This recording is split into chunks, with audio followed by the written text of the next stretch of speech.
Hello,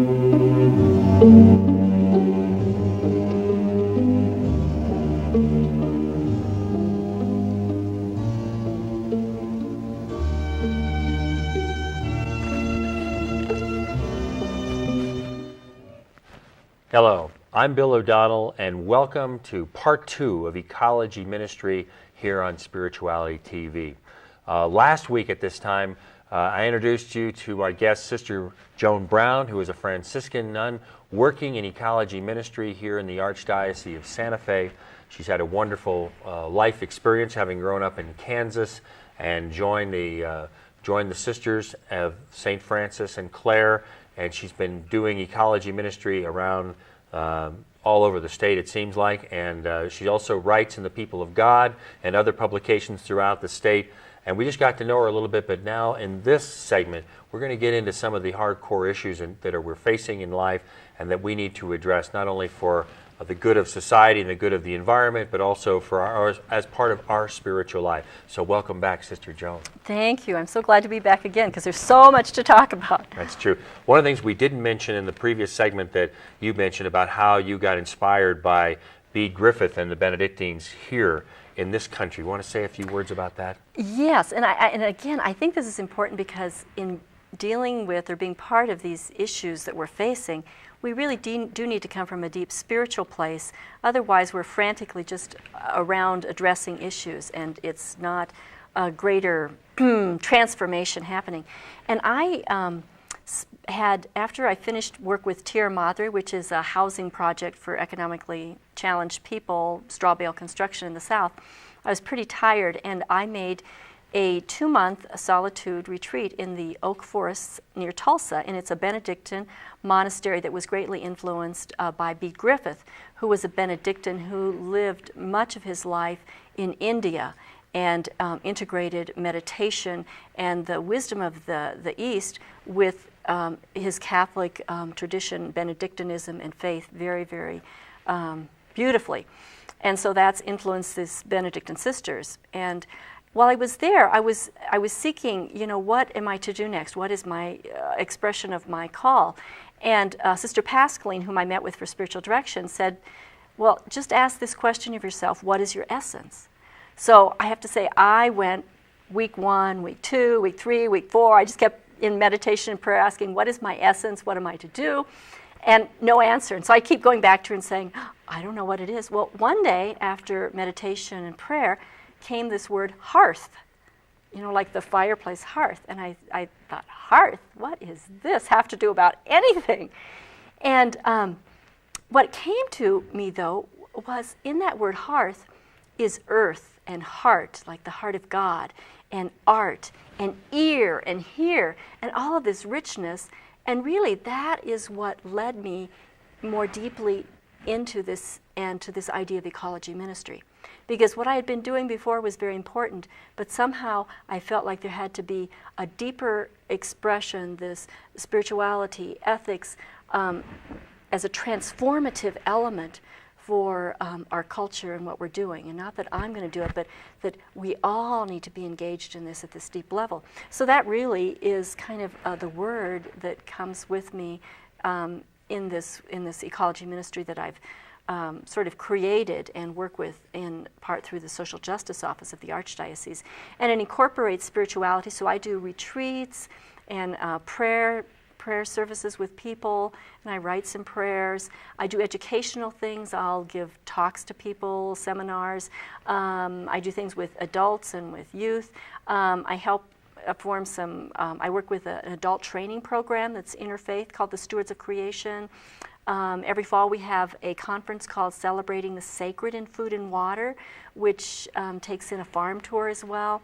Then I also do some advocacy, a little bit of advocacy issues with community groups that have an issue that they want to deal with. For instance, the South Valley, some people of the South Valley in Albuquerque called me forth to work with them on the issue of sprawl and development and how that's threatening farming and culture and the water issues there. And then I do a little bit of advocacy in collaboration with other groups in the state legislature, and then also on some federal issues, particularly in the area of water issues, some climate change things. And then I'm just collaborate with numerous public entities and policy committees and things. Have you been welcomed, I mean, since you've been here? Because I only recently became aware that there was such a ministry as Ecology Ministry within the church here in the Social Justice Office. And so it must be a case of first impression for a lot of people to find that here is an aspect of the Roman Catholic Church reaching out to try and solve some of these problems and help work with people to find those solutions. Right, and you know, I've gotten the gamut from people that are just very skeptical and say, why should the church be involved in that, to a lot of people in the public sphere are quite excited and really encouraged by this, because they see, well, yes, of course this makes sense. And then when I talk a little bit more about it and say, well, there are these Catholic encyclicals, like one that came out on water as an essential element for life, and another on ethics in environment, you know, numerous documents like that. They say, could I have a copy of that document so that I can use it? Right, and the encyclicals are from the Vatican. These come out of the Vatican. So you can actually find these. If you go online, you can go to the Vatican website and you can find these yourself.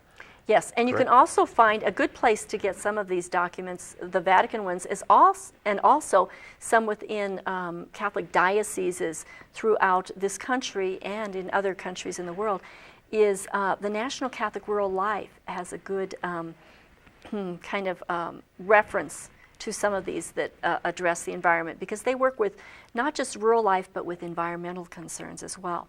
And so, yeah. So there's numerous ways you can get them on the website, on the web, yeah. The other thing that you mentioned I thought was a wonderful program, the Stewards of Creation that you mentioned, where actually people like ourselves or lay people can come and be trained. Tell us a little bit about that and how we can get more involved. Right, and this particular program is an interfaith program, and it started in the year 2000. In a collaborative effort, the Catholic Church with the New Mexico Conference of Churches, and it is a 9-month program, 1 weekend a month, where people are in different parts of the state, and they are introduced to like the creation stories, to spirituality, to ethics, to ecology, and also to the environmental justice issues that are in different parts of the state. For instance, in the South, it's related around water issues, around some of the waste dump issues. On the West, in Gallup, it's around the uranium mining issues, farming issues up north. Here, some of the issues of sprawl. So it's an incorporation of that, and it is a training so that people go back into their own community or their own church, and hopefully they're sponsored by that community or that church. So then they come back with resource materials and with their own learnings about these issues and can address them. The other thing that we address in this is we do take the work of, again, I mentioned this Passionist priest, Thomas Berry, and some other contemporary thinkers and current thinkers. In our next Stewards of Creation program that begins in September, for instance, we're going to be having some of the grappling with some of the thought of the Dominican Cletus Wessel as he looks at some of Thomas Berry's ideas and thinking, and all of that, of course, within the context of the scripture and the tradition. Give us an example of those kind of teachings or thinking. Well, one of the things that Thomas Berry, the Passionist priest, says is that we human beings, what we know now, science has played a very important role.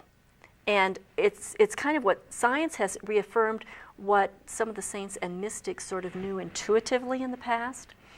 And what it's opened up to us is, for instance, with the Hubble telescope, we see things that we never imagined.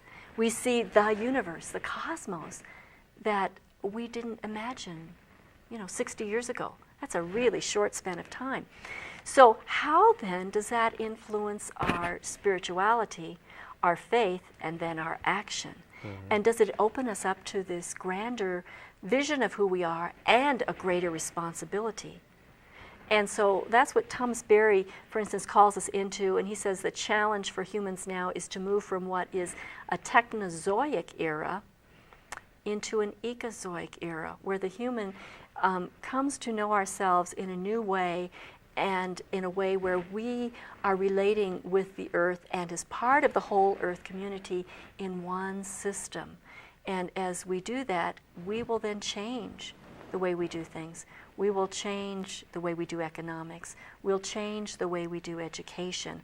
And it'll be with a greater consciousness and mindfulness of the sacredness of all, and how we're part of God's creation, not over God's creation, not dominating God's creation, but we are, as St. Francis says, we are sisters and brothers in this together. And so those are some of the thoughts that we we'll kind of explore, and in a deep personal way, and then how do we live this out? I think one of the, a lot of people are interested in the environmental movement that we've had, and it seems like in my experience in working with people and talking to people who've been active in there, one of the advantages of having a spiritual basis for it is they have a way to address their own burnout or their own problems dealing with the other side or the enemy. And then here comes back to our Christian tradition of here's Jesus on the cross saying, even if they kill you or they're killing you, forgive them because they know not what they do. Because if you get polarized into anger about you see something that you don't believe is right or isn't right, and then how you respond to it can be detrimental to your life or your family's life if you don't have a spiritual context with which to work or to address that issue in. Because we all suffer in one way or another, and even emotionally you're seeing the degradation of the earth or the squandering of the resources or over materialism and all those things that can really depress and hurt people emotionally or spiritually. They still have to bring it back to their own spiritual life and relationship to God so that they don't get wiped out as a result. Right. And so this is by taking into consideration and moving from this deeper place into facing like climate change or the drought in New Mexico or all those things, or what is the future going to be like for the children. We're drawing on deeper resources than just ourselves or myself. And so it's not just about me, it's about us in this sacred community within God. And so it's much bigger, and that also allows for grace and for other resources, so to speak, resources that maybe we're not aware of that are there if we go to that deep well, to that place. Okay. Yeah. Listen, if you just joined us, we're having a conversation, part 2 of an extended conversation with Sister Joan Brown, who is the Ecology Minister for the Archdiocese of Santa Fe. Last week we got to meet Sister Joan and hear a little bit of her background, and now we're talking about some of the issues that may be on your mind about the ecology and the environment and what we can do about it, and what the church is doing and the churches can do for the environment and how you can be involved. So, Sister Joan, you mentioned the Stewards of Creation, where adults can spend a 9-month program over a period of time, 1 weekend a month, and learn about the environment, what they can do as part of their spiritual life. What other programs are out there for people to become more knowledgeable and how they can work in their own neighborhoods? One program that is new that I'm just starting, and I'm working with a wonderful volunteer actually who came to me and said, I want to be part of this, and so that's marvelous. But we're working on doing these Children's Earth Day retreats. And what they are like retreat days, and we're taking actually the Canticle of Creation parts of it with the children, and we're combining prayer and helping them come to a bigger sense of their place in the universe and their neighborhood with the creatures and the plants and all, and kind of incorporating this to help them be enchanted with who they are and their place in the world. And because we do live in times where life can be very difficult and where children, oftentimes are not enchanted. They're very, they can be very disturbed, so that they come to a deeper identity and knowledge of who they are. So we're doing these Earth retreats, and we're providing the program, and we're just inviting a parish or a parish community that has a group of children in their Sunday school or their Bible school, where the adults can bring them to wherever this will be and chaperone them, and we'll provide the retreat experience for them. So it's a way, because I think it's very important for children to have some of these experiences and to make the connection with their spirituality and their soul and God and the natural world. And those are quite impressionable for them. Oh, yeah. So that's another program that we're starting. Well, I could see where that would be exciting because I know that New Mexico has a high incidence of teen and youth suicide. I mean, kids that get so distraught about different things, and the environment can be one of them, or just their environment of their own home or lack thereof. Yeah. And so this could be a great way to see a bigger picture than have it closing in on them, and then they're feeling nowhere to go, and I'm not going to participate, and take themselves out. Yeah. So I can see where that's good. So it can be healing for them, and they can also be healing agents, in the earth. So that's a program. Another thing that I, do, or we have, and this is really with all three dioceses, we've just started this, and this will be the third annual one. It's a conference called Celebrating the Sacred in Food and Water. And the last 2 years we've had it in Socorro. This year it's going to be in Las Cruces. And it's the third weekend in October. And the Friday afternoon of this will be a farm tour to some traditional and organic farms in the area. And then the next day is a conference where last year was quite exciting because we brought together some people who you never would have seen at the same table to talk about water issues, and water is Sacramental Commons. There was an environmentalist, there was somebody who works with the acequias and who's a farmer, there was somebody who works with farm land trusts, and then there was a native person who is concerned with the spirituality part. So we brought all of those together and had this marvelous exchange and conversation. And so that's another thing that we do. And with that, we bring in the practicality of the economy, which I think I mentioned in our last program. And with this issue of water, it's real important to note there was a document, Water is as an Essential Element of Life, that came out a couple years ago from the Vatican. And in it, it talks about these 3 pillars that are necessary when we're dealing with this issue of water. And one of the pillars that we need to consider is the environment, which is the biosystem and all. The second pillar is the sociological, which really takes in the culture and the spirituality and who people are. And the third is the economy. And oftentimes when we're dealing with these issues of resources, of water or land, whether it's going to continue to be for farming or whether it's going to go for more houses, we look at economy, and it's often short-sighted economy, but we don't take into consideration all 3 of these pillars. And it's sort of like growing up on the farm, we milked, and we had this milking stool, and one of them had 1 leg, and that was a milking stool. It was a little bit more difficult to manage, but then we had a 3-legged milking stool, and it was much easier for me to sit on that and milk. And so that's like those 3 pillars. It's a balance, and in the long vision, we need to be about integrating these things in a realistic way. That it's not something pie in the sky. It has to be very realistic and here. And that has to be starting with us. I mean, we have to be good stewards of our own body, which is the temple of the Spirit. We have to get plenty of rest and drink a lot of fresh water and eat live food, as opposed to what this TV and radio and the media is telling you to eat all this junk food, because it makes great profit. That's why they advertise that sort of thing. Do any of this work go with the children? I mean, to help them understand that they have to make those choices themselves as to what they put into their body to be good stewards of that temple? Well, in this retreats with children, we'll deal with that. I have to say I'm also part of several public kind of committees, and one of them is the New Mexico Food and Agriculture Policy Committee. And it's a broad coalition of people, and I am the only religious representative on it. But in that, it addresses with some policy issues, and one of the policy issues we were dealing with was with the vending machines in schools and healthy eating for children in the schools, and that was one of the pieces before the New Mexico State Legislative this last session. It didn't pass, but it's in process. And so there's this whole coalition of people who are adults who are really concerned about that particular issue, who are dealing with that. And that would be one of those structural issues that I deal with, or policy advocacy issues that I'm engaged in collaboration with others. I think it's great. As a former high school teacher myself, it's been close to my heart. I mean, you've got to. These kids have to learn, how to take care of themselves and to avoid some of the health issues later in life. If they don't get that kind of training early on, that they're not going to be able to take care of themselves as well as they should, and they'll avoid a lot of illnesses later in life that can be just by doing that.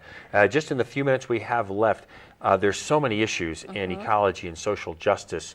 Maybe we should just name a few that then if those at home are interested and want to hear more about these issues, contact us and let us know. We'll get Sister Joan back or others, and we'll try and address these things one by one and maybe bring more light to the table and try and identify resources for you and for your needs and for your family and community's needs. So where would you like to start? What else would you like to mention? Well, the one issue that people are seeing more in the paper about recently is climate change, global climate change. And I just wanted to let people know that the churches, the Catholic Church and others, have come out very strongly saying that we need to be moving towards some policy change with this. And last summer, for instance, there was a document sent to our Congress, the federal Congress level, by religious leaders addressing that issue. And here locally, I've connected with the New Mexico Conference of Churches and some other people who are trying to support our government in New Mexico and moving more towards sustainability. So I'd like to try to educate people too about the green power, for instance, that we can get through the wind turbines, the wind power that PNM is doing in the east, to support that. To look at the repercussions of climate change, how much we drive, what effect does that have. There are ways of doing, and when I talk to groups, we do an audit like of our lifestyle, and it kind of goes back to that issue of consciousness and how might I change. So there's that issue. The issue of water is one that working on with small groups when possible, and also with these more public entities in advocacy, legislative advocacy in the state, that we need to be addressing that. The whole eating issue that you brought up, and eating as a moral act, and connecting that and that with economy. And oftentimes people who are economically poor find themselves in areas where there's not grocery stores that have healthy foods. They're what are called now food deserts, and it's food but it's chips and Twinkies. I think they still have Twinkies, I'm not sure. Some of those kinds of foods rather than healthy food that's leading to the obesity. Then there are other issues that I work collaboratively with the other two dioceses in terms of some of the mining issues, the Otero Mesa issue, and I think people need to know that Bishop Ramirez, for instance, has come out of Las Cruces, the diocese, has come out publicly saying, we need to preserve Otero Mesa, and he's working, of course, in consciousness with ranchers and people who love environmentalists and people who are hunters and all in that area. Bishop Palat in the West just recently came out with a document in terms of the sacredness of water, and I work with Sister Rosemary in Gallup on some issues collectively, and there it's the uranium mining issue. We have other issues of those kind of mining and other issues that are affecting the quality of water and land here. There's just a variety. And so, and part of it is education and educating ourselves, and then moving to action in our particular community and in our state, and then with some of the programs that I had mentioned more specifically. Well, I think it's important for people out there to know that the church and other churches are involved. I mean, your church may be involved in this. It's an opportunity for you at home to get involved in order to become more knowledgeable about these issues, so you can encourage your legislators to vote in a more ecologically sustainable fashion. We have to start thinking more in terms of preserving what we have for future generations, so the quality of life for all species. We haven't talked about the animals yet that much, and the minerals in the water and the air need to be addressed. And we see that as our spiritual life, as part of our spiritual life, to be good stewards of that. Yes, because we are brothers and sisters with all of those, and if one is not being taken care of, then we're not going to be taken care of, because we're all part of this family or the body of Christ. And the body of Christ is very large, and we're all in that body of Christ. Yeah. I want to go back and say a few more things, because where to find a lot more information. You said earlier we can go to the Vatican website to find out the Church's teachings on social justice and environmental issues. I think a lot of people just haven't given that much thought, that it is something that the churches are involved in, and Rome is involved in around the world, isn't it? Where else is a good source for information for people to become more knowledgeable? There are different books. Again, National Catholic Rural Life is a place you can go. And I have to say, I have many resources, and I have people coming to me all the time saying, I need, what do you have on this particular issue? What do you have on water that talks about water? Or recently I had somebody that I gave a talk to, over a year ago, and they wrote to me and they said, you know, at that talk, you gave us, and this was a real practical thing, you gave us cleaning things that we could use so that don't pollute the water, that are natural. I lost that. Could you please send that to me again? And so that's this whole thing that I do with sacred ecology, sacred homemaking. So I sent this lady that. So but that's true. That's a very good point. When you're in the store, you want to become knowledgeable which detergents should I use and which are going to be less harmful to the environment. And which things you do not need at all, and would really save you money as well as saving the water and the biosystem. And cleaning solutions, what to use that aren't that harsh, so that you won't become a victim of environmental poison within your own home. Yes, and that's becoming more and more an issue in this state, and with children. I mean, I could go on about these issues of, you know, the food source, the pollutants in the air, the asthma, increases of asthma.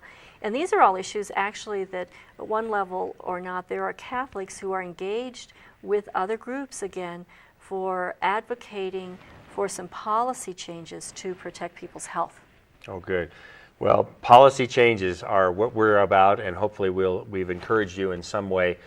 So we've run out of time on part 2. It went very fast again. Very fast, yes. And so we've just scratched the surface. We'd like to hear from you, and if you want us to cover more detail, some of these issues that you think are important or that we need to become more knowledgeable about, let us know. Look in the credits, find our number or address, give us a call or write us, or you can email Sister Joan. Her address is there.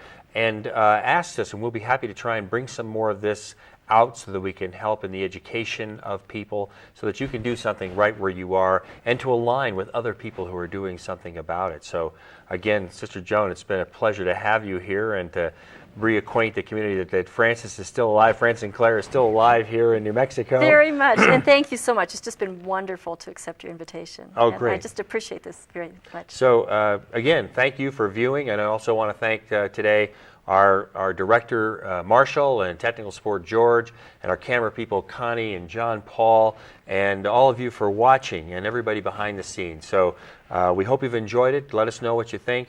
And in the meantime, stay tuned next week at this time for another program on spirituality.